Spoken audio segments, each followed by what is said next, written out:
ओम नमः शिवाय। नमस्कार दोस्तों, स्वागत है आप सभी का हमारे चैनल भक्ति ज्ञान में। दोस्तों, आज मैं आपको शिव महापुराण की कथा सुना रहा हूँ। आप सभी भक्तजन इस कथा को श्रद्धा पूर्वक मन लगाकर सुने। भगवान शिव जी आप सभी की मनोकामना पूर्ण करेंगे और आप सभी के कष्टों को हर लेंगे। ब्रह्मा जी ने कहा, हे नारद, पंचाक्षर मंत्र परम श्रेष्ठ है तथा इसकी महिमा अनंत है।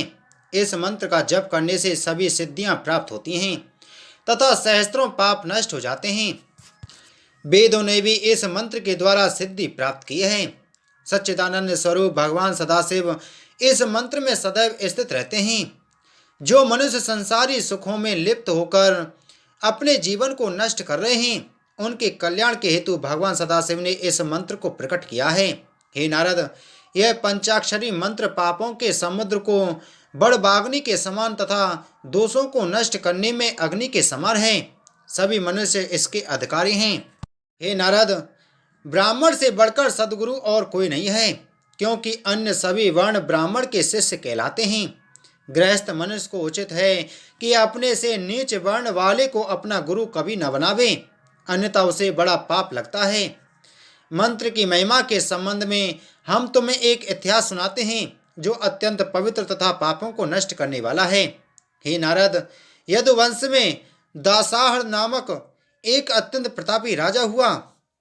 वह सब शास्त्रों का पंडित, महान योद्धा, परम वीर, धर्मात्मा, संतोषी, शत्रु विजयी, सुंदर, शीलवान, युद्ध में चतुर तथा शत्रुओं पर विजय प्राप्त करने वाला था। उसने काशी के राजा की पुत्री कलावती के साथ अपना विवाह किया। वह स्त्री भी परम सुंदर तथा पतिव्रता थी। एक दिन राजा दासहर ने अंतपुर में पहुंचकर अनेक प्रकार के वस्त्राभूषणों से अलंकृत अपनी पत्नी के साथ मैथुन करना चाहा, परंतु कलावती ने उसे ऐसा करने से मना कर दिया। यह देखकर राजा ने उसे बलपूर्वक भोग करने की इच्छा प्रकट की। तब कलावती ने हाथ जोड़कर विनय करते हुए इस प्रकार कहा, हे राजन, आप मुझे स्पर्श ना करें, क्योंकि आप धर्म तथा अधर्म को जानने वाले हैं। इसके अतिरिक्त यह बात भी है कि यदि शीघ्रता में कोई कार्य किया जाता है तो उसका परिणाम अच्छा नहीं होता। मैं इस समय व्रत धारण किए हुए हूँ। हे राजन, वेद का कथन है कि 6 प्रकार की स्त्रियों से भोग करना उचित नहीं। पहली, उस स्त्री से जो अपने पति से प्रेम ना करती हो। दूसरी, उससे जो रोगिणी हो। तीसरी, वह जो गर्भवती हो। चौथी, वह जो किसी व्रत अथवा नियम संयम को धारण किए हुए हो। पांचवी, वह जो कामदेव से रहित अर्थात नपुंसका हो। छठवीं, वह जो मासिक धर्म से हो। अस्तु, मैं इस समय व्रत में हूँ, सो आप मेरा व्रत भंग करने वाला कार्य ना करें। हे नारद, इस प्रकार कलावती ने राजा को बहुत कुछ समझाया, परंतु काम के वशीभूत होने के कारण राजा ने उस पर कोई ध्यान नहीं दिया तथा बलपूर्वक भोग किया। भला संसार में ऐसा कौन सा प्राणी है जो कामदेव पर विजय प्राप्त कर सके। अस्तु, भोग करने के बाद राजा का हृदय अकस्मात जलने लगा। तब वह घबरा कर अपनी रानी से इस प्रकार बोला, हे प्रिय, मुझे भोग करने की और अधिक इच्छा थी, परंतु यह देखकर आश्चर्य हो रहा है कि तुम ऐसी कोमलांगी होते हुए भी कठोर क्यों कर हो। तुम्हारा स्पर्श शरीर अग्नि के समान प्रज्वलित हो रहा है। जिस समय मैं तुम्हें अपने हृदय से लगाता हूँ, उस समय मेरा संपूर्ण शरीर जलने लगता है। हे नारद, राजा के ऐसे वचन सुनकर रानी ने हंसते हुए उत्तर दिया, हे स्वामिन, मैं आपको इसका कारण बताती हूँ। एक बार दुर्वासा ऋषि मेरे पिता के घर पधारे थे। मैं उन दिनों छोटी थी। उस समय दुर्वासा जी ने शुभ घड़ी में शिवजी के पंचाक्षर मंत्र का उपदेश किया तथा अन्य अनेक मंत्र भी दिए।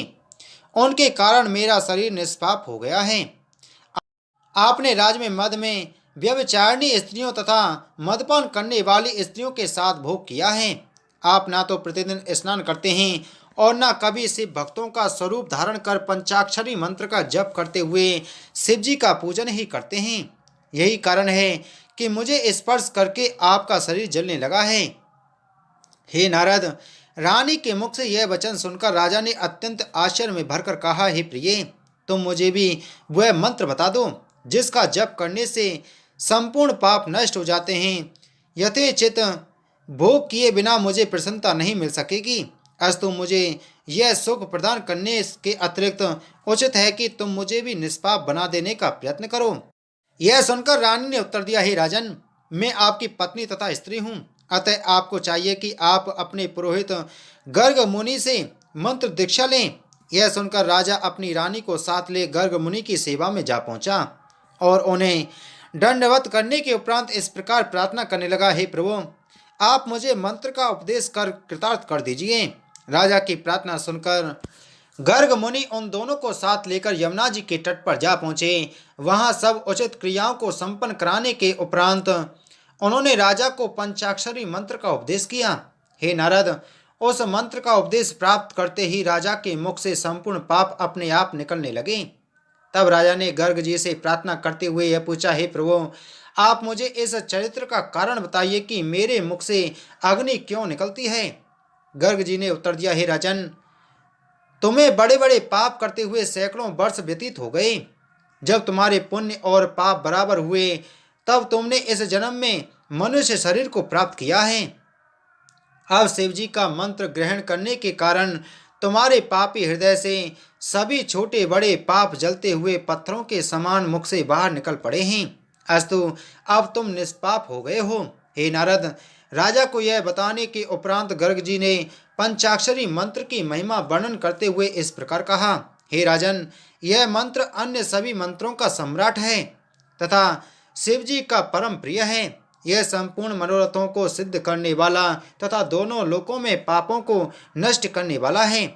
शिव जी इस मंत्र में अक्षर रूप से विराजमान है। यह मंत्र उनके मुख्य वचन के समान है।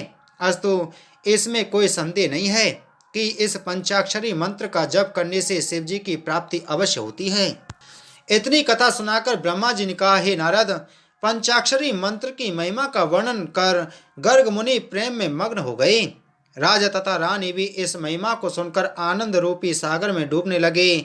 जब गर्ग जी को चेतना प्राप्त हुई तो भी राजा दासाहर से बोले, हे राजन, अब तुम पापों से रहित हो चुके, अस्तु अपनी राजधानी को लौट जाओ, वहां पर अपनी रानी के साथ यथेच आनंद लाभ करना। इस आज्ञा को पाकर राजा दासाहर अपने घर लौट आया। तदुपरांत जब उसने अपनी रानी के साथ मैथुन किया तो रानी का शरीर चंदन के समान शीतल प्रतीत हुआ। इस कथा को जो मनुष्य पढ़ता, सुनता अथवा दूसरों को सुनाता है उसका भी अत्यंत कल्याण होता है। ब्रह्मा जी ने कहा, हे पुत्र, अब मैं भस्म के महात्म का वर्णन करता हूँ। भस्म दो प्रकार की होती हैं, महाभस्म, स्वल्प भस्म। महाभस्म शिव जी का मुख्य स्वरूप है एवं अल्प भस्म की अनेक शाखाएं हैं। उनमें श्रौत, स्मार्त, लौकिक ये तीन अत्यंत प्रसिद्ध हैं। जो भस्म वेद की रीति से धारण की जाती है उसे श्रौत कहा जाता है। जो भस्म स्मृति अथवा प्राणों की रीति से धारण की जाती है उसे स्मार्त तथा जो भस्म संसारी अग्नि से उत्पन्न होती है और धारण की जाती है उसे लौकिक कहा जाता है। पहले और दूसरे प्रकार की भस्म केवल ब्राह्मण को ही धारण करनी चाहिए तथा तीसरे प्रकार की भस्म को सभी वर्णों को अपने शरीर पर लगाना चाहिए। ब्राह्मण को उचित है कि वे वेद मंत्र का उच्चारण करते हुए भस्म धारण करें, परंतु और वर्णों को शिवजी का नाम लेकर ही भस्म धारण करनी चाहिए। हे नारद, मैं विष्णु जी तथा अन्य सभी देवता, उपदेवता आदि भस्म लगाते हैं। योगी, सिद्ध, नाग आदि में ऐसा कोई भी नहीं है जो भस्म न लगाता हो। वेद का कथन है कि बिना भस्म धारण किए हुए सब आचार तथा पूजन निष्फल होते हैं। भस्म लगाए बिना वेद के मंत्र का जप करना अत्यंत अनुचित है, क्योंकि ऐसे मनुष्यों पर ना तो शिवजी कृपा करते हैं और ना उनका कोई कार्य ही सिद्ध होता है। भस्म का महत्तम अनादि तथा अनंत है, उसका किसी भी प्रकार वर्णन नहीं किया जा सकता। सब लोग अपनी अपनी बुद्धि के अनुसार ही उसका वर्णन करते रहते हैं। हे नारद, भस्म को धारण करने में कुल और वर्ण का विचार नहीं होता। भस्म धारण करने वाले मनुष्य को तीर्थ के समान समझना चाहिए। जिस स्थान पर भस्म धारण करने वाले बहुत से मनुष्य रहते हैं वहाँ यज्ञ आदि शुभ कर्म अधिकता से होते हैं। ऐसे पुरुष जप, तप तथा व्रतों के शुभ फलों को प्राप्त करते हैं।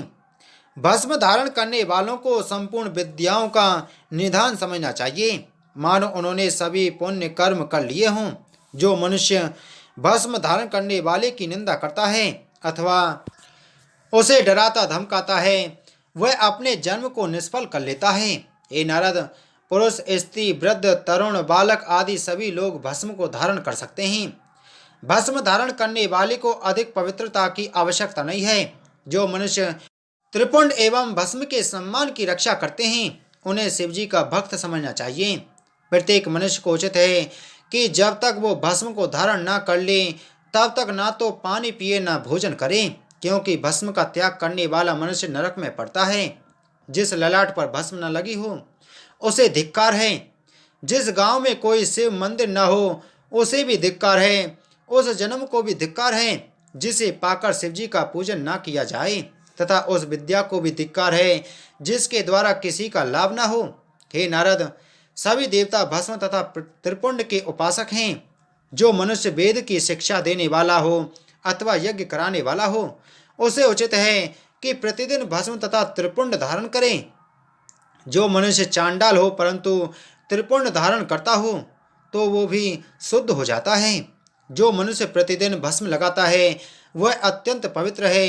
गंगा आदि सभी तीर्थ उसके शरीर में सदैव निवास करते हैं और उसके दोनों ओर के कुल मोक्ष को प्राप्त होते हैं। भस्म धारण करने वाला मनुष्य संसारी सुखों को पाकर अंत में मोक्ष पाता है। सर्वप्रथम वह सब लोकों में भ्रमण कर मेरे लोक में आता है और 1 सहस्त्र वर्ष तक मेरे ब्रह्म लोक में निवास करने के उपरांत विष्णु लोक को जाता है। हे नारद, वेद, पुराण तथा उपनिषद सबका यही सार है जो मैंने तुम्हें बताया है। संपूर्ण देवता, मुनि, सिद्ध आदि भी यही कहते हैं। जो लोग भस्म की निंदा करते हैं वे करोड़ों पापों से युक्त होकर बहुत समय तक नरक में निवास करते हैं। गंगा आदि नदियों में स्नान करने का फल भी भस्म से अधिक श्रेष्ठ नहीं है। भस्म तीनों लोकों को पवित्र करने वाली है। भस्म को शिवजी का ही स्वरूप समझना चाहिए। भस्म धारण किए बिना यज्ञ, तीर्थ, व्रत, दान, ध्यान सभी निष्फल हैं। जिसने भस्म को धारण नहीं किया वह संसार में व्यर्थ ही उत्पन्न हुआ है। हे नारद, भस्म लगाने वाले को तार स्वरूप शिवजी का ध्यान करना उचित है। वह तार स्वरूप 2 प्रकार का है, सूक्ष्म तथा स्थूल। इसका तात्पर्य 1 अक्षर तथा 5 अक्षर है। भस्म 3 प्रकार की होती हैं, जिसे पहले कहा जा चुका है। कुछ लोग उनका वेद, सेवानल, भव इन 3 प्रकार से भी वर्णन करते हैं। इन प्रकारों में अघोर मंत्र मुख्य है। अस्तु अघोर मंत्र द्वारा भस्म धारण करने पर यह उचित है कि शुद्ध लकड़ी को जलाकर जो भस्म बने उसे धारण करना चाहिए। भस्म बनाने का श्रेष्ठ नियम यह है कि बेल, पलाश, समी, बट तथा पीपल की लकड़ी को भस्म के निमित्त जलाए। इसके अतिरिक्त दारू, लोहा, मिट्टी, कांसा, चांदी आदि धातुओं की बनाई हुई तथा जो अन्न हवन के कार्य में लगाया जाता है उसके द्वारा बनाई हुई भस्म भी अत्यंत पवित्र होती है। हे नारद, भस्म धारण करने की विधि बताता हूँ। त्रिपुंड शब्द से 3 रेखाओं का बोध होता है। उन रेखाओं में एक एक देवता विराजमान रहते हैं। भ्रिकुटी से दोनों बाहों के अंत तक त्रिपुंड लगाना उचित है। पहली रेखा मध्यमा से, दूसरी अनामिका से और तीसरी कनिष्ठिका से खींचें। बीच में अंगूठे से भस्म लगाएं। इस प्रकार 27 स्थानों पर रेखाएं लगावें। उनमें एक एक देवता निवास करते हैं। प्रणवाक्ष, शुचि, आत्मलोक, श्रुतिगण, सुक्ति, सवन तथा देवोक, इतने प्रकार के सब देवता। हे मनुष्य को उचित है कि प्रत्येक रेखा को जिससे जो देवता संबंधित हो उन्हें दंडवत करता हुआ त्रिपुंड लगावे। ऐसा करने से मुक्ति प्राप्त होती है। हे नारद, सिर, ललाट, कर्ण, नेत्र, नासिका, मुख, कंठ, भुजा, उदर, हाथ, छाती, पंजर, नाभि, मुस्क, त्रिबली, दोनों जांघों के मध्य का भाग तथा चरण, ये सब 32 स्थान हैं। 8 वसु, 7 दिग्वेश, 8 दिक्पाल तथा 8 इंद्र के नाम लेकर इन स्थानों पर त्रिपुंड लगावें। सिर, ललाट, कंठ, अंश, भुजा, उदर, हाथ, स्तन, नाभि, पंजर तथा पीठ ये 16 स्थान हैं। इनके देवताओं के नाम इस प्रकार हैं: शिव भक्त, नाद, ईशान, वेद सूत्र तथा नवदस्त्र अर्थात इंद्र। इनके नाम लेकर उपयुक्त स्थानों पर त्रिपुंड धारण करना चाहिए। इसके अतिरिक्त ब्रह्मरंध्र, सिर, भुजा, ललाट, कंठ, स्तन, नाभि, त्रबली, हाथ, पीठ तथा उदर ये 16 स्थान हैं। इनमें परम शिव शिव, ब्रह्मा, विष्णु, अग्नि, रुद्र, गुरु, सूर्य, द्विजेश, वाम, मरुत, वसु, हर तथा हर देव को दंडवत करके त्रिपुंड लगाना चाहिए।